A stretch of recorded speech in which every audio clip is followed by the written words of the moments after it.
Bonjour les amis, j'espère que vous allez bien. Je suis vraiment ravi de vous retrouver pour ce nouvel épisode de podcast. Avant de faire la présentation de cet épisode, je tiens à remercier celles et ceux qui prennent le temps de me laisser un commentaire, que ce soit sur Spotify ou sur Apple Podcast. Aujourd'hui, dans l'épisode de podcast, on va aborder la cryothérapie. Qu'est-ce qui se cache derrière cette pratique énigmatique et comment est-ce qu'elle fonctionne ? Est-ce que c'est une solution de récupération révolutionnaire ou tout simplement un effet de mode ? Ces questions-là, parmi tant d'autres, je les ai posées à mon experte du jour, Margot. Dans cet épisode, nous allons explorer la science fascinante derrière la cryothérapie et on va peut-être démystifier quelques idées préconçues qui l'entourent.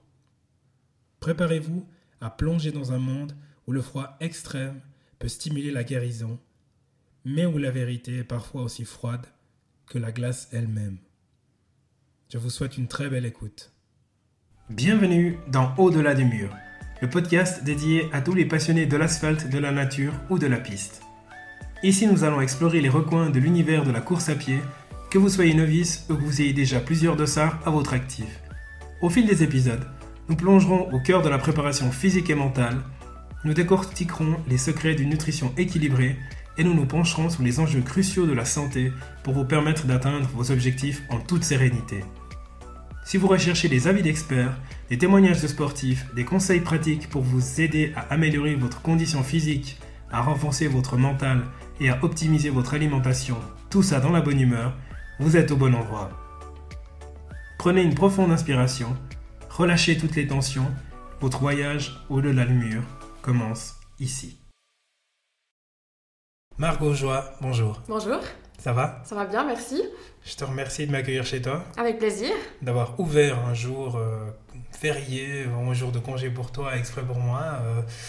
Pour les gens qui ne te connaissent pas, tu nous fais un CV Express de toi ? Oui, volontiers.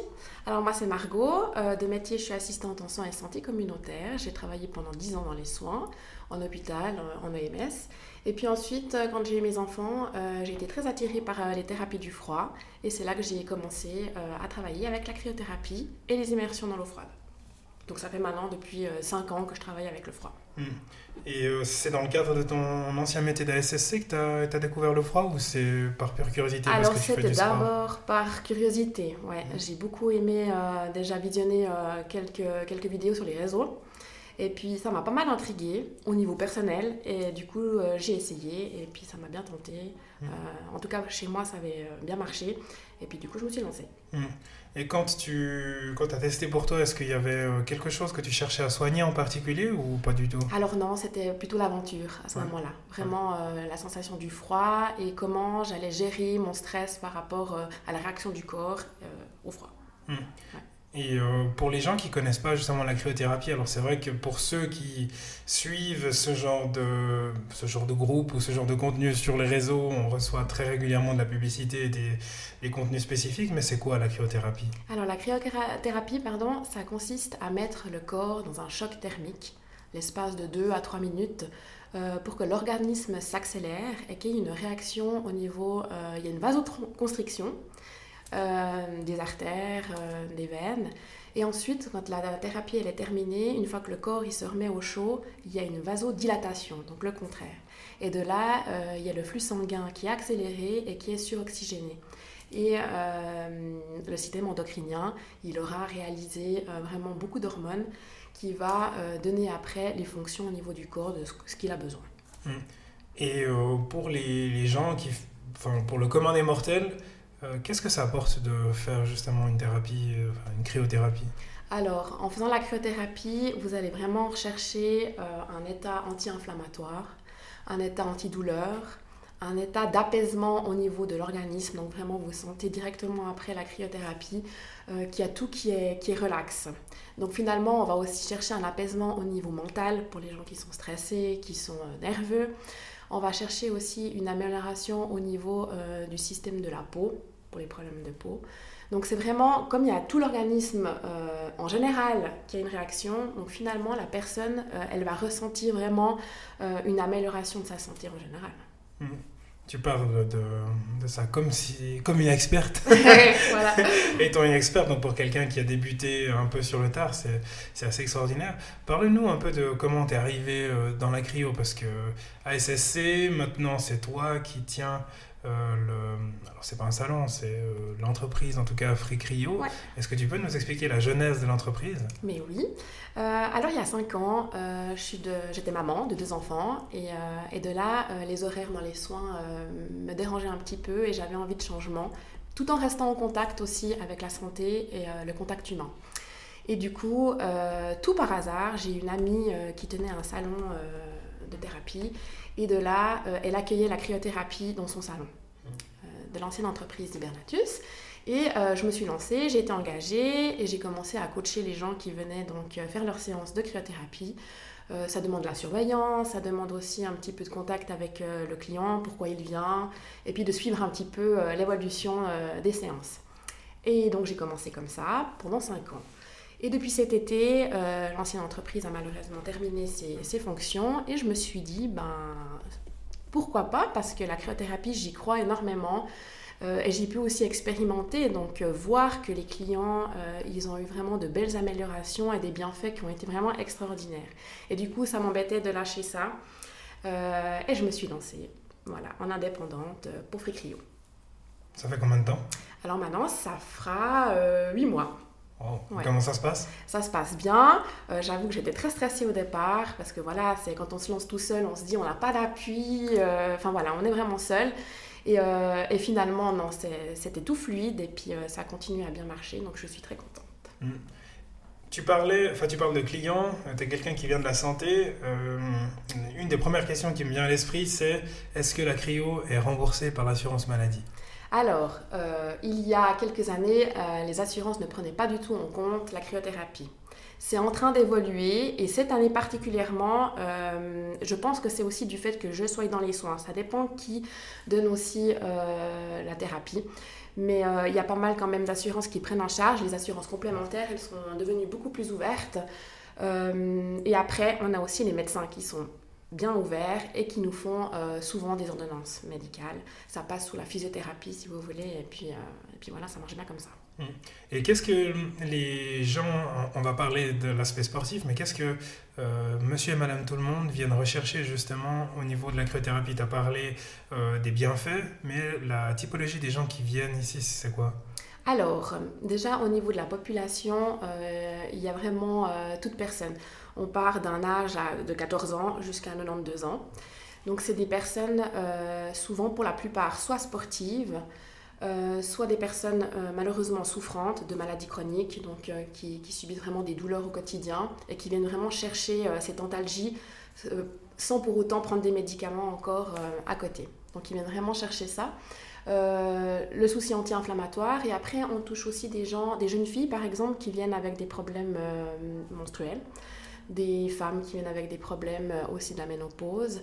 En fait, on va vraiment essayer de traiter tous ces petits maux du quotidien et finalement, la personne qui vient ici, elle recherche le soulagement dans ce qu'elle ressent. Et est-ce qu'une seule séance, ça suffit justement pour traiter une douleur ou quelque chose de chronique ou il faut venir régulièrement? Alors, il y a un petit effet instantané chez certaines personnes, mais ça ne va pas suffire à long terme. Ça veut dire qu'après une séance, vous allez sentir qu'il y a moins de douleur, que la pression elle est moins forte ou qu'il y a un apaisement complet, mais pendant quelques heures.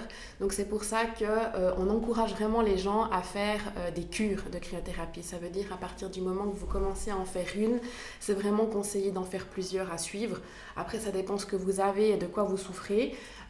Mais souvent 10 à 20 séances, c'est recommandé en un bloc de 1 mois et demi. Oui, donc intensément pendant un court laps de temps, et puis après on peut espacer, voire revenir l'année prochaine si nécessaire. Exactement, ouais. Okay.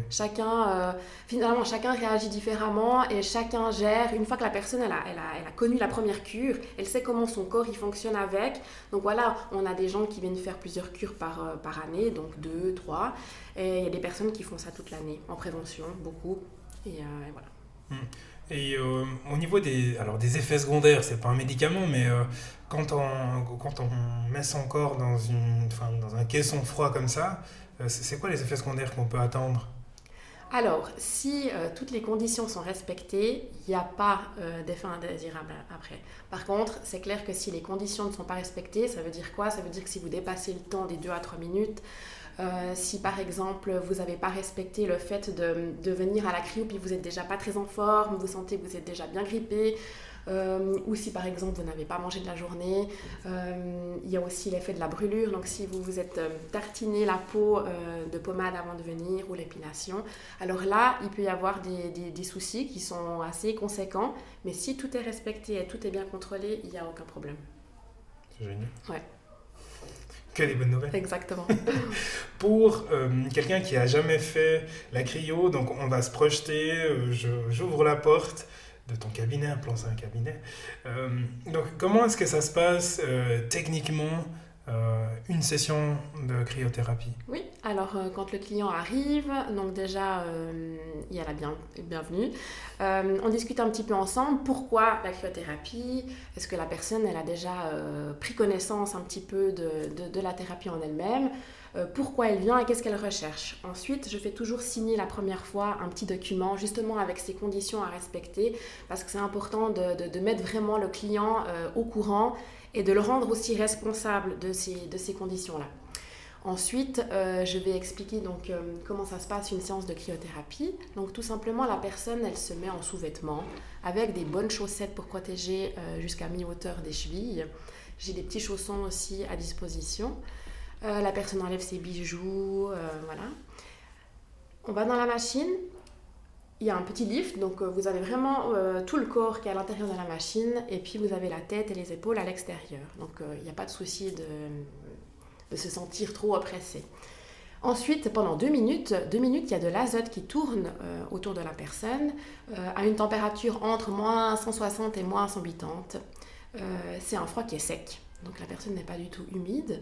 La personne fait un petit mouvement de marche pendant la séance. Et puis moi, mon rôle à ce moment-là, c'est vraiment de détourner l'attention de la personne par rapport au froid, par rapport au stress. Donc voilà, on discute pendant 2 minutes, je m'intéresse à la cliente. Et puis une fois que tout ça s'est terminé, la cliente par exemple peut sortir de la machine, se remettre au chaud dans ses habits. Et puis là finalement, la technique de la cryothérapie se termine ici. Donc voilà, après le client repart. Il n'y a rien besoin de faire après une séance. La personne peut recommencer sa vie comme normal. Et puis voilà. Un petit shot et puis... Voilà, exactement, c'est ça. Ça repart. Un petit shoot et ça repart. Si on prend... Alors, ça a l'air très technique. Très technique. Je vais poster sur les réseaux sociaux quelques photos du caisson, si tu me le permets, après coup, pour justement expliquer ces différentes étapes. Donc, ça n'a pas l'air extrêmement compliqué. Si on fait l'analogie, par exemple, avec les gens qui prennent des bains d'eau froide, est-ce que c'est les mêmes effets qui sont recherchés et les mêmes bénéfices qu'on peut en retirer? Ou pas forcément? Alors, les effets, à la fin, des deux, c'est la même chose. Il y a aussi un anti-inflammatoire, il y a aussi un antidouleur, etc. Je pense qu'après, la réaction du corps, elle est un peu différente. Ici, avec la cryothérapie, c'est superficiel. Ça veut dire qu'il n'y a que les capteurs de la peau qui vont comprendre et qui vont après envoyer l'information au cerveau. Tandis que dans l'eau, il y a tout un cheminement, si je peux imager comme ça va plus en profondeur. Ça veut dire qu'on a aussi une réaction au niveau musculaire qui se fait et la tension est beaucoup plus forte. Parce que l'eau, c'est déjà une matière finalement qui vous touche, vous devez rentrer dedans et c'est beaucoup plus difficile d'aller dans une eau à 5 degrés que dans de l'azote à moins 180. Ouais. Je confirme, j'ai pas osé aller dans l'eau à 5 degrés. Voilà, c'est très différent. Puis après, dans l'eau, il y a cet aspect aussi très, je dirais, aventurier, qui rajoute aussi un petit peu d'excitation à la pratique, quoi. Et typiquement, tu parles des gens qui se retrouvent dans l'eau, donc c'est quand même effectivement un autre milieu.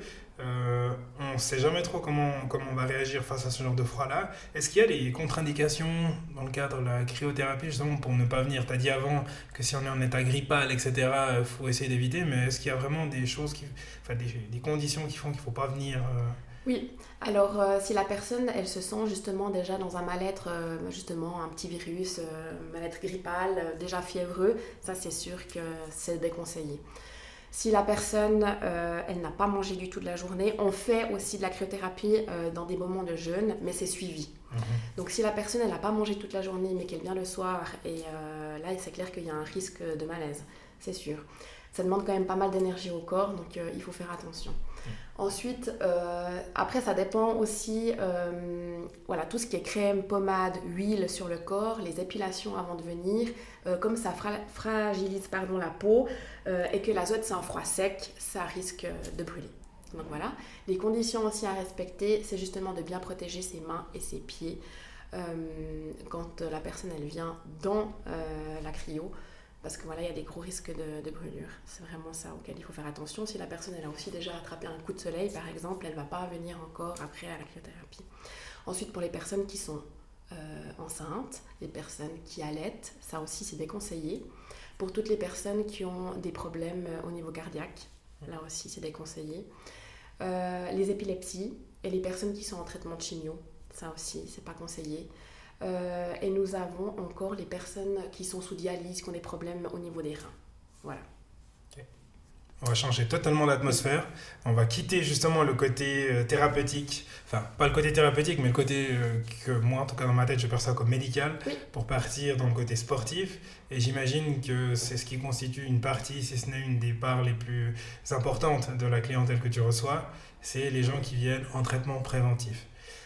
J'imagine que tu as... Alors, je sais que tu as passablement des gens qui font de la course à pied, mais c'est quoi la typologie des sportifs qui viennent te voir? Alors, il y a beaucoup de coureurs, effectivement. Je pense que c'est le plus grand pourcentage. Et sinon, tous les sports. J'ai vraiment autant des amateurs, autant des élites qui viennent justement pour la récupération et finalement pour performer. Rendre la performance un peu plus... équitable entre deux entraînements, c'est ça le but en fait souvent. C'est-à-dire filer un coup de boost à son corps pour pouvoir enchaîner les séances successives. Non seulement il y a ce coup de boost qui est recherché, mais il y a aussi cette prévention au niveau des micro-lésions. Le sportif, il ne va pas forcément ressentir ces micro-lésions qui sont provoquées par le surentraînement souvent. Et justement, c'est ce qu'ils viennent chercher. C'est comme il y a une accélération de la cicatrisation des tissus, voilà, ça augmente le potentiel de ne pas se blesser. Donc c'est vraiment une accélération de la cicatrisation et pas une atténuation de la sensation ou de la perception de la douleur liée à surentraînement. Exactement. Parce que justement, des fois, on peut croire que ça vient cacher des symptômes et puis on se blesse directement derrière. Non, tout à fait. Et du coup, par rapport aux... c'est pas les fausses croyances, mais aux idées reçues où les gens justement ils disent que la cryothérapie, d'ailleurs comme les bains de froid, c'est placebo, c'est pas réel. Qu'est-ce que tu aurais à dire, pas à ces gens-là, mais à ce genre d'argumentaire-là? Alors finalement, c'est très difficile de prouver à quelqu'un qui n'a pas encore connu la cryothérapie. Parce que le ressenti à l'intérieur, il est vraiment propre à chacun. Moi, je parle souvent de l'expérience que je vois ici, les clients qui défilent. C'est que souvent, les gens sont sceptiques quand ils viennent à leur première séance. Ils n'ont pas forcément l'impression qu'un coup de froid, ça va leur faire du bien sur le long terme. Mais le ressenti, il est vraiment énorme chez chacun. Quand on voit des gens qui viennent faire juste 5-6 séances et qui voient déjà une amélioration de leur ressenti en général, c'est vraiment incroyable. Donc souvent, moi, j'utilise les arguments des expériences vécues avec les autres clients. C'est souvent ça que j'utilise. Ouais. Mais est-ce que les gens qui viennent, par exemple, tu prends quelqu'un dans la rue, là on ouvre la porte, on prend quelqu'un qui n'a jamais fait de cryo, est-ce que juste le fait de venir faire la cryo, par exemple, pendant une cure de 10 séances et de conserver son mode de vie actuel, ça lui permettra de voir des bénéfices? Ou quand tu viens dans la cryo, tu te mets déjà potentiellement dans un mode genre je commence à faire attention à moi, je fais attention aux signaux que mon corps m'envoie? Alors je pense que ça dépend les clients. Y a des gens, à partir du moment qu'ils ont décidé de venir faire de la cryothérapie, alors oui, ils vont se mettre dans une hygiène de vie qui est sans doute différente avant de commencer la cryothérapie. Et après, il y a des gens qui vont venir faire de la cryo aussi et qui, malheureusement, ils n'auront pas changé leur quotidien. Et une catégorie va ressentir des bienfaits et puis il y en aura peut-être quelques-uns, malheureusement, ils vont dire « Ah, moi, je suis venue faire 10 séances, je me sens bien, mais je sens ni plus ni moins. Ça arrive aussi, hein. Il y a des gens qui vont venir faire et puis qui ne vont pas sentir forcément des grands bienfaits. Après, c'est ce que j'explique aussi aux clients. Finalement, plus la personne elle est en bonne santé, moins elle sentira les effets très vite. Tandis que la personne, elle vient avec des problèmes, soit elle est très sportive et puis elle sent que son corps est fatigué, elle sent vraiment qu'il y a quelque chose, là la personne, elle va ressentir les effets assez rapidement. D'ailleurs, c'est un bon point ce que tu dis. Alors, c'est quoi on a tous des niveaux de perception de ce qu'est un sportif ou de ce qu'est beaucoup. À partir de combien de kilomètres ou de combien de fois d'entraînement par semaine est-ce que ça peut justement valoir le coup d'intégrer une cryothérapie préventive dans son entraînement? Alors moi, je répondrais que de toute manière, à partir du moment que la personne commence un sport, même si c'est novice, c'est conseillé. Finalement, c'est aussi une prévention qu'on donne à son corps pour beaucoup de choses. Et prendre soin de sa santé avant qu'il arrive quelque chose, c'est important. Après, c'est clair que le sportif qui fait 2 à 3 entraînements par semaine, d'1 heure à 1h30, c'est vraiment... les bienfaits vont être très vite ressentis. Zut. Il va falloir que je vienne. Après, voilà, c'est clair que la personne, plus elle vient, plus elle ressent et plus elle a envie de venir. Après, c'est aussi un petit peu addictif pour certains. Un des points, je dirais l'un des freins majeurs qui fait que je ne fais pas une cure de cryo et que je fais des cures de bain thermo, voilà. c'est notamment le prix. Qu'est-ce qui justifie, je le sais, qu'est-ce qui justifie le prix quand même relativement élevé des séances de cryothérapie? C'est l'utilisation de l'azote. Alors ça, c'est le point principal, c'est-à-dire que l'azote, on se le fait livrer de loin.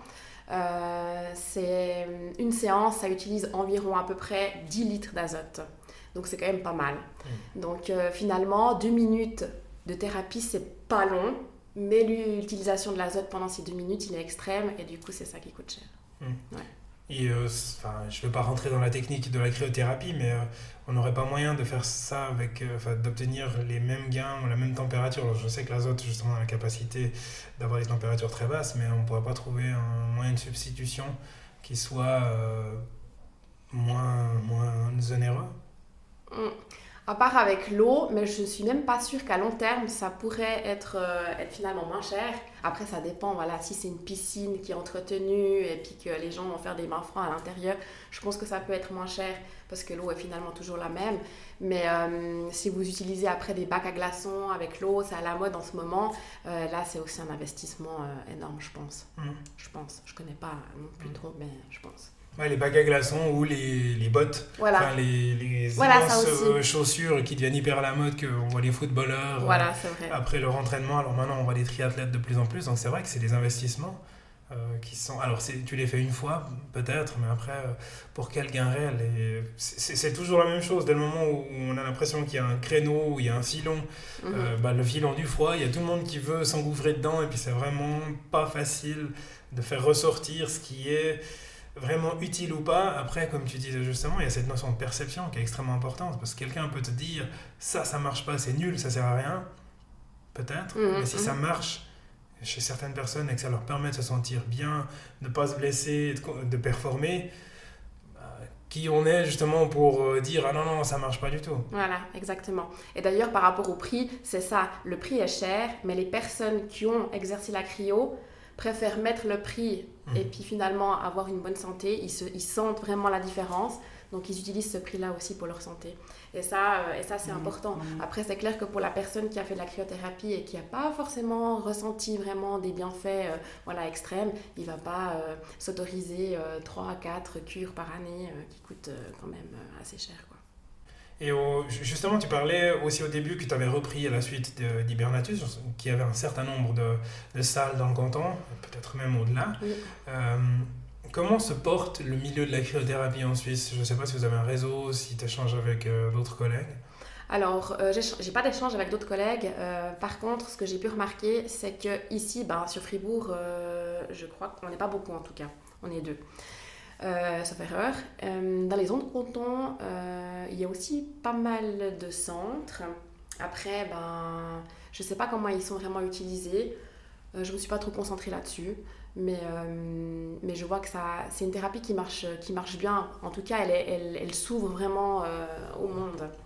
En Suisse, ça fait pas très longtemps qu'il y a la cryothérapie et que c'est vraiment connu et reconnu aussi par les médecins qui commencent vraiment à envoyer beaucoup de monde. Et au niveau, alors je vais pas dire compatibilité, mais à quel moment, alors je fais un entraînement hyper intensif, aujourd'hui séance seuil, 40 minutes, allure 10 km, je viens à la séance de cryo.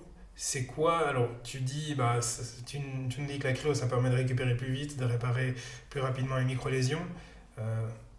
On gagne combien de temps à peu près? La question est difficile, hein, parce que j'imagine bien que c'est différent d'une personne à une autre. Ouais. Mais je vais pas réenchaîner quand même la même séance demain, on est d'accord? Alors, je pense qu'il y en a qui enchaînent la même séance le lendemain. Après, propre à chacun son entraînement et puis la suivi de ses capacités par rapport aux entraînements que la personne elle fait. Après, moi, je considère que ça ne sert à rien non plus de faire des entraînements tous les jours et de venir à la cryothérapie tous les jours, parce que finalement, le corps va aussi se fatiguer à un moment donné. Donc, la personne est responsable de son entraînement et de l'utilisation de la cryothérapie. Moi, je dis toujours, la cryothérapie est le plus efficace après l'entraînement. Donc, une fois que l'entraînement est fait, la personne, elle vient faire sa cryothérapie. Après, le temps de repos que je me dis à un moment donné, la personne, elle est responsable. Moi, je ne vais pas suivre après à côté. Mais c'est clair que plus les entraînements sont lourds, plus la personne vient faire de la cryothérapie et finalement, il y aura aussi un effet contraire. Donc, il faut aussi faire attention à ça. Et dans quelle mesure est-ce que tu as peut-être un coach, un entraîneur qui prend contact avec toi, qui te dit j'ai tel et tel athlète, je vais lui donner ça comme plan d'entraînement. Enfin, quelle est la complémentarité avec un entraîneur? Alors, j'imagine bien que la personne qui vient, c'est important justement, comme tu le disais avant, de le responsabiliser par rapport à sa pratique. Mais est-ce que tu as des entraîneurs qui viennent de manière proactive prendre contact avec toi pour ce genre de procédé? Oui. Parce que souvent, en tout cas chez les grands sportifs, finalement, il y a encore toute la partie massage, ostéo, physio. Et donc, pour pas que toutes ces thérapies soient mises finalement en même temps, donc souvent, la personne, le coach, vient souvent me demander à quel moment c'est mieux de faire la cryothérapie. Donc moi, souvent, je dis, si c'est une personne qui a des entraînements plusieurs fois par semaine, mais qui a 1 ou 2 jours de congé d'entraînement durant la semaine, c'est bien qu'elle vienne faire sa cryothérapie ici. Après, si c'est quelqu'un qui fait du sport tous les jours, des entraînements différents, mais tous les jours, là, il faudrait, mais ça c'est ma théorie, il faudrait prendre le jour où il y a eu moins d'impact au niveau cardio. Voilà. Pour encore plus profiter exactement des bienfaits. Ouais. Parce que finalement, si la personne, elle vient à la cryothérapie et elle laisse peu d'heures de tranquillité à son corps jusqu'au prochain entraînement, finalement, ça vient casser un petit peu l'effet de la cryothérapie. Clairement. Ouais, c'est comme si vous allez à un massage et puis 2 heures après, vous allez courir, c'est dommage. On va profiter le temps du massage. Voilà, exactement. Exactement. Tu disais, ça faisait quelques mois que tu avais repris. C'est quoi tes actualités, ton focus du moment avec Frécryo? Alors là, ces quelques mois, j'étais vraiment focus sur le fonctionnement ici directement et récupérer la clientèle qu'on avait avant aussi chez Hibernatus. Pour moi, c'était vraiment important de me faire voir et de montrer que j'ai repris, que je suis là et que ça fonctionne. Rassurer aussi la population, les clients, en disant qu'il ne faut pas avoir peur, que je ne compte pas rester quelques mois et repartir aussitôt. Donc c'était vraiment ça mon but. J'ai utilisé aussi pas mal les réseaux sociaux, ça m'a vraiment beaucoup aidé. Et après le bouche à oreille. Ça marche. Donc, voilà. Je vais mettre les liens vers ta page Instagram, ton site internet. Ouais, c'est ça. Voilà. Et puis ton adresse mail pour pouvoir te contacter directement. Exact, merci. On va aller faire un petit tour, faire quelques photos, mais je te remercie déjà merci d'avoir répondu à mes questions et puis je te souhaite bon vent. Merci, pareillement. À bientôt. Merci.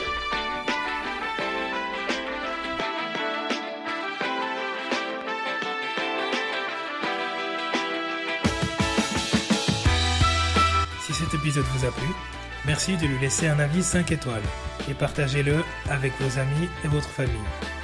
Me laisser un commentaire, c'est m'offrir l'occasion de m'améliorer pour continuer à être écouté par vous. D'ici la publication du prochain épisode, vous pouvez retrouver mes aventures sur le compte Instagram podcast Au-delà du mur. Portez-vous bien, allez à très vite, ciao.